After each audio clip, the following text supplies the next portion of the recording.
नमस्कार दोस्तों, आपका बहुत बहुत स्वागत है आपके खास चैनल हिट में। आज मेरे को आपके सामने अरिहंत की all in one physics for class 11th। दोस्तों, अक्सर में जो बोर्ड की क्लासेस होती है उनकी बुक्स का ही रिव्यू करता हूं। आज मुझे जो 11th और 9th की कमी महसूस क्यों हो रही है, क्यों आज इस बुक का रिव्यू कर रहा हूं और क्यों ऑल इन वन से ही शुरुआत कर रहा हूं क्लास 11th की फिजिक्स की, तो आज बताता हूं क्यों ये जरूरी है बुक आपको पढ़नी। तो शुरुआत करते हैं कि अगर आप 12th करते हो तो 12th के बाद सबसे पहले जो बच्चों के सामने ऑप्शन होते हैं कि IIT JEE mains advanced NEET वगैरह की तैयारी करना या उनके एग्जाम्स देना। क्लास 12th में बच्चे जी जान लगा देते हैं अपनी स्टडी में, लेकिन 11th में वे पूरी लापरवाही करते हैं। उन्हें लगता है कि बोर्ड की क्लास तो है ही नहीं, तो 11th में पढ़ा ना पढ़ा क्या काम आने वाला है। लेकिन यही उनकी सबसे बड़ी गलती होती है। जो इनिशियल फिजिक्स है वो आपकी क्लास 11th में ही देखने को मिलती है। मैकेनिक्स का जो पोर्शन होता है वो आपको 11th में देखने को मिलता है। तो एक ऐसी बुक की आपको आवश्यकता होती है कि आपको पूरे साल कुछ ना पढ़ना पड़े, केवल ये एक बुक आप पढ़ लीजिए और आपके सारे कॉन्सेप्ट क्लियर हो जाए। आप पॉइंट टू पॉइंट चीजें पढ़े, और उससे भी अच्छी बात है कि आपको केवल और केवल नॉलेज मिले, आपको फालतू की थ्योरी ना भरनी पड़े, फालतू की न्यूमेरिकल ना कवर करने पड़े। तो ये बुक मैं आपको रिकमेंडेड करूंगा। आज इस बुक का रिव्यू करेंगे, अरिहंत की all in one physics for class 11 CBSE exam 2025 latest edition आपके लिए लेकर आया हूं। तो चलिए शुरू करते हैं बिना किसी देरी के। सबसे पहले बात करते हैं इसके एमआरपी की। तो यहां पर इसका 615 रुपए एमआरपी है, और अगर आप लेस कराते हो, लोकल मार्केट से लेते हो और आपका जानकार है, तो 400 रुपए तक ये आपको देखने को मिलती है। ऑनलाइन बिल्कुल परचेज करने के लिए रिकमेंडेड नहीं करूंगा, क्योंकि ऑनलाइन ये काफी महंगी आपको देखने को मिलती है। लेकिन अगर आप इसे ऑफलाइन परचेज करते हो तो मिनिमम टू मिनिमम प्राइस इसका आपको 400 रुपए देखने को मिलेगा। 615 रुपए एमआरपी है, ऑलरेडी बता चुका हूं। बात करें इसमें नंबर ऑफ पेजेस की, तो इसके अंदर आपको 596 नंबर ऑफ पेजेस देखने को मिलने वाले हैं। ऑल इन वन की सारी जो सीरीज है वो बेहतरीन से बेहतरीन है, बहुत अच्छी है। पेज क्वालिटी की बात करें, पेज क्वालिटी काफी अच्छी आपको देखने को मिलती है। आगे चले तो इसके अंदर शुरुआत में आपको कंटेंट देखने को मिलता है, यानी पूरी बुक में आपको पढ़ना क्या है। तो फिलहाल एक शॉर्ट ओवरव्यू आपको दे देता हूं। इनसाइड द बुक में आपको यूनिट्स एंड मेजरमेंट्स, तो शुरुआत में उसके बाद motion in a straight line, motion in a plane, laws of motion, work energy and power, system of particles and rotational motion, gravitation, mechanical properties of solids and mechanical properties of fluid। इसके बाद thermal properties of matter, thermodynamics, kinematic theory, oscillations, waves आपको देखने को मिलती है। अब जो chapters के नेम है, इसमें आपको पहले इनकी महत्ता ही बता देता हूं। इनका जो इनिशियल पोर्शन है वो आपको 12th में देखने को मिलता है, लेकिन 12th में अगर आप इनके केवल फॉर्मूलाज ही यूज कर लेते हो तो भी काम चल जाता है। लेकिन अगर कंपटीशन लेवल में आप जाते हो तो आपको बेसिक नॉलेज पता होनी चाहिए, और उसी बेसिक नॉलेज को गेन करने के लिए आपके लिए लेकर आए हुए ऑल इन वन। चलो इसकी खास बात की बात करते हैं। क्या इसमें खास बात है? ये की फीचर्स दिए हुए हैं, ये मार्केटिंग स्ट्रेटेजी होती है, क्या खास है हमारे क्वेश्चन बैंक में, तो इसमें तो कुछ भी नहीं मिलने वाला आपको।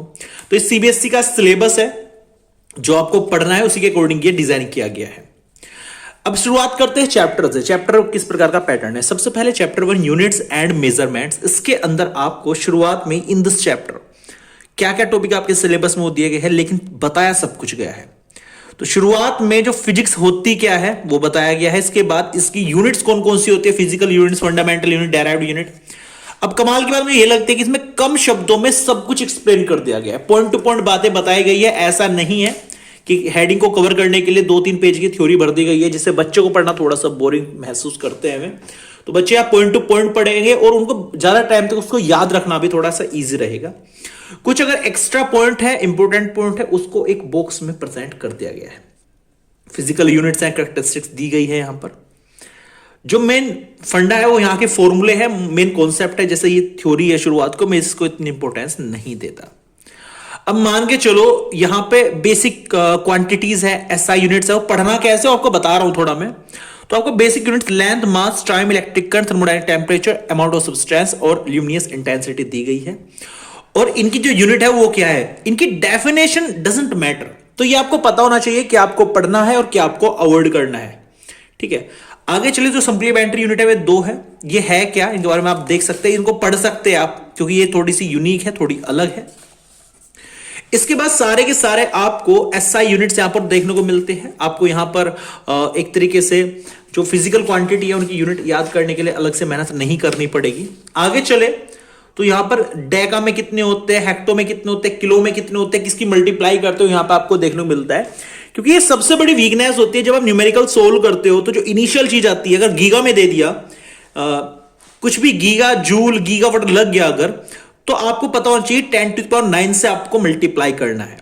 अब कहीं पे माइक्रोमीटर आ गया तो 10⁻⁶ से मल्टीप्लाई करना है। ये आपको 11th में पता चलता है और इनका यूज आपको 12th में न्यूमेरिकल्स के दौरान देखने को मिलता है। अब बच्चे अगर 12th में डायरेक्टली गैगा में कितने होते हैं, हेक्टो में कितने होते हैं, ये करने लगे थोड़ा सा टाइम कंज्यूमिंग हो जाता है। तो 11th में आपको अपने फिजिक्स के बेसिक्स कंप्लीट करने होते हैं और उन बेसिक्स के लिए ही ये बुक में लेकर के आया हूं। राउंडिंग ऑफ क्या होता है ये आपको बता रखा है। आपका न्यूमेरिकल अगर ज्यादा, मतलब जैसे 373.714 ऐसा कोई आंसर आ रहा है, पॉइंट के बाद 6 डिजिट तक है, तो राउंड ऑफ करके 1 डिजिट तक आपको क्या लिखना होता है वो चीजें यहां पर समझाई जाती है, जिससे कि आप लंबी चौड़ी कैलकुलेशन ना करें और शॉर्ट में आपका काम हो जाए। बोर्ड में इतना टाइम नहीं मिलता। तो एक्चुअल में 11th आपके 12th के बोर्ड की प्रिपरेशन ही है। बेसिक्स आपको क्लियर करने होते हैं, न्यूमेरिकल्स को करना कैसे उस चीज आपको देखनी होती है। इसके बाद आपको टॉपिक प्रैक्टिस 1 देखने को मिलता है। यहां पर प्रैक्टिस के लिए आपके क्वेश्चंस दिए गए हैं। इसके बाद आपको नेक्स्ट टॉपिक देखने को मिलता है डायमेंशंस। सारी की सारी क्वांटिटी की डायमेंशंस आपको एक जगह देखने को मिल जाती है, जो बेसिक्स है। आपको अलग से कोई बुक या हैंड बुक खरीदने की कोई आवश्यकता नहीं है। तो मेरा मानना है 11th में आपको कोई एसएल अरोड़ा मत लीजिए, कोई अलग से स्टैंडर्ड बुक, प्रदीप वगैरह की बुक मत लीजिए, नोट्स मत बनाइए, डायरेक्टली इस बुक को लीजिए, यहां से आप पढ़िएगा। अगर आपको नोट्स की रिक्वायरमेंट है तो यहीं से आप नोट्स बनाइएगा, और क्लास में भी यही सब पढ़ाने वाले हैं, तो ऐसा कुछ नहीं है कि इससे अलग आपको लेकर जाया जाएगा। ठीक है, सब कुछ है, गागर में सागर वाली बात है इस बुक के अंदर। अब टॉपिक प्रैक्टिस 2 की बात करते हैं। जो दूसरा टॉपिक आपने पढ़ा है उसके प्रैक्टिस के लिए क्वेश्चन दिए गए, बीच बीच में एनसीईआरटी भी आपको यहां पर इंक्लूड करके दिए जाते हैं। इसके बाद जब चैप्टर खत्म हो जाता है उसके बाद समरी देखने को मिलती है, मतलब पूरे चैप्टर की समरी, एक निचोड़ देखने को मिलता है, जिसको आप फास्ट मोड में रिवाइज कर सकते हैं। बात करें एग्जाम पैटर्न एक्सरसाइज की, तो शुरुआत में आपके एग्जाम का पैटर्न क्या है? शुरुआत में ऑब्जेक्टिव क्वेश्चंस आते हैं, फिर असर्शन रीजन के क्वेश्चन आते हैं, फिर केस बेस्ड क्वेश्चन आते हैं, फिर subjective, short, long, case based, फिर न्यूमेरिकल प्रॉब्लम आपको देखने को मिलती है। लास्ट में इनकी हिंट एंड सॉल्यूशन आपको देखने को मिलते हैं। हर एक जितनी भी एक्सरसाइज आप इसमें फेस करेंगे उन सबके सॉल्यूशन आपको लास्ट में देखने को मिलेंगे चैप्टर के। चैप्टर 1 का ये पैटर्न है। चैप्टर 2 का भी सेम पैटर्न आपको देखने को मिलने वाला है। शुरुआत में आपको सारी की सारी थ्योरी, फॉर्मूला, कॉन्सेप्ट्स देखने को मिलते हैं। उसके बाद इसके रिलेटेड एग्जांपल्स बीच बीच में दे दिए जाते हैं, जिससे चीजें और ज्यादा क्लियर हो जाए।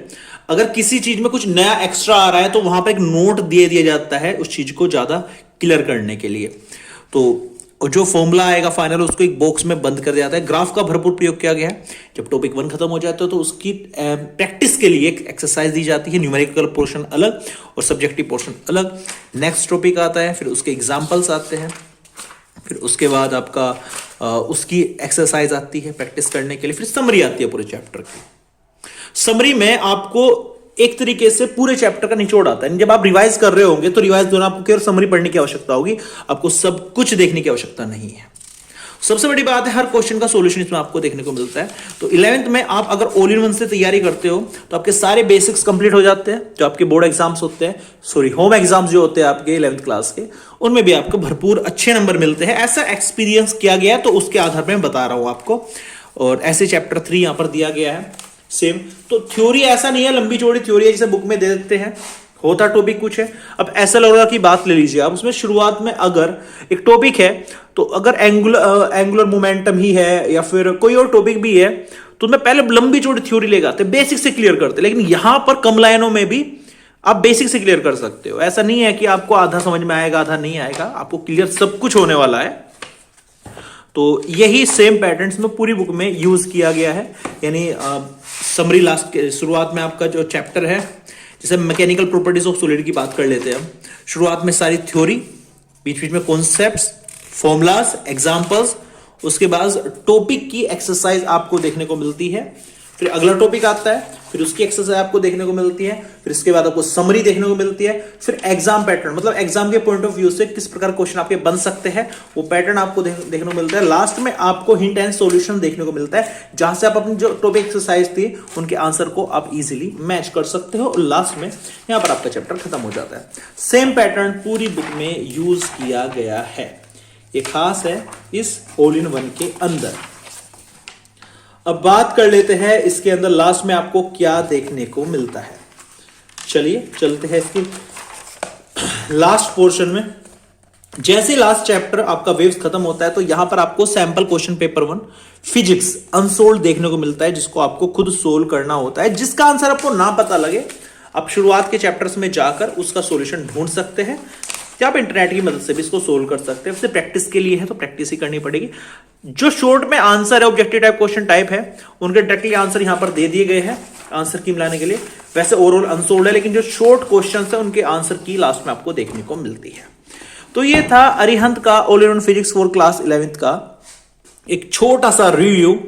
और कमाल की बात बताऊं, इसकी जरूरत मुझे इसलिए महसूस हुई, इसका रिव्यू इसलिए करना पड़ रहा है क्योंकि सच में 11th के जो बेसिक्स है बच्चों के बहुत वीक होते हैं, और उन्हें स्ट्रॉन्ग करने के लिए आपको किसी स्टैंडर्ड बुक की आवश्यकता नहीं है। ये अपने आप में संपूर्ण है। इसमें न्यूमेरिकल एक्सरसाइज जो है उसकी प्रैक्टिस हो जाएगी, आपके जो कॉन्सेप्ट्स है वो क्लियर हो जाएंगे, फॉर्मुलाज याद हो जाएंगे, नोट्स बना सकते हो आप, और कंपटीशन के लिए जो बेसिक्स है वो यहां से आपको क्लियर होने वाले हैं, जो 12th के बाद आप कॉम्पिटिटिव एग्जाम में हिस्सा लेने वाले हो। तो ये था एक छोटा सा रिव्यू। उम्मीद करता हूं वीडियो आपको अच्छी लगी होगी। वीडियो अच्छी लगी प्लीज लाइक कर देना, चैनल को सब्सक्राइब जरूर कर देना, ताकि इस प्रकार की बुक रिव्यू का वीडियो हम आपके लिए लेकर आते रहे। Thank you so much for watching this video.